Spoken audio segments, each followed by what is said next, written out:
When I don't predict destiny, I look at structure, timing, and choice and ask one question. Are you designing your life or drifting through it and let it land? Okay? So over this series, we have talked about a lot.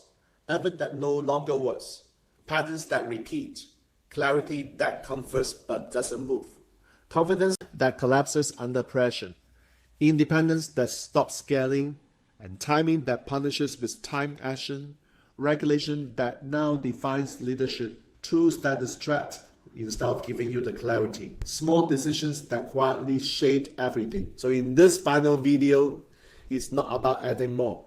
It's just putting things together. And the question is this: if nothing changes, where does your current trajectory lead? And are your decisions intentional or habitual? And are you willing to take responsibility for structure, not just outcome? So stay with me, because by the end of this video, you understand what destiny architect actually means. You will see why drifting feels comfortable but costly. And you know whether this way of thinking is for you. So you see, destiny is not fate.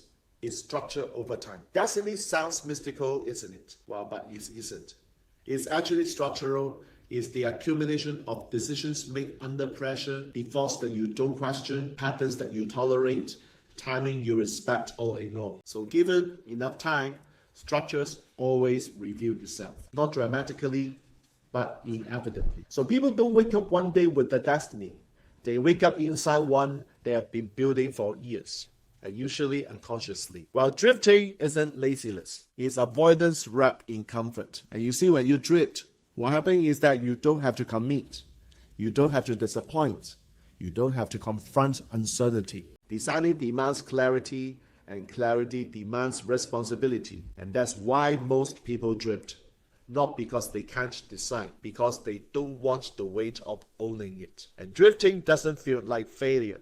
It feels like staying busy, staying open, keeping options alive until time makes the choice for you. And that's a paradox. Structure don't trap you. It frees you. What clear structures do is to reduce emotional noise, simplifies decision making, and increases trust in yourself. So you see, when structure is clear, action becomes lighter, not heavier. But when structure is absent, even small decisions feel exhausting. And that's why discipline feels different right now, not as restriction, but as relief. So I don't start with tools. I start with questions. What structures are you operating in? What timing are you ignoring or forcing? What decisions are you avoiding? And what identity are you protecting? Once those are clear, tools becomes obvious. But before that, they are just noise. And this work isn't about fixing people. It's about restoring self-trust in decision-making. Not confidence, not motivation, simply one word: trust. And let's be honest, some people want reassurance. Some want prediction. Some want comfort. And this work is for people who want responsibility. For people willing to redesign, not just reflect. And for people who know drifting costs more than deciding. That's not better.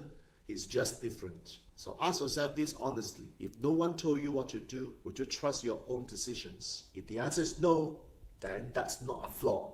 It's the starting point. So here's the final questions. If you continue exactly as you are, same decisions, same defaults, same pace, would you respect the person you become? And that answer matters. So you see, design doesn't require certainty. It requires presence. Drifting doesn't look like failure.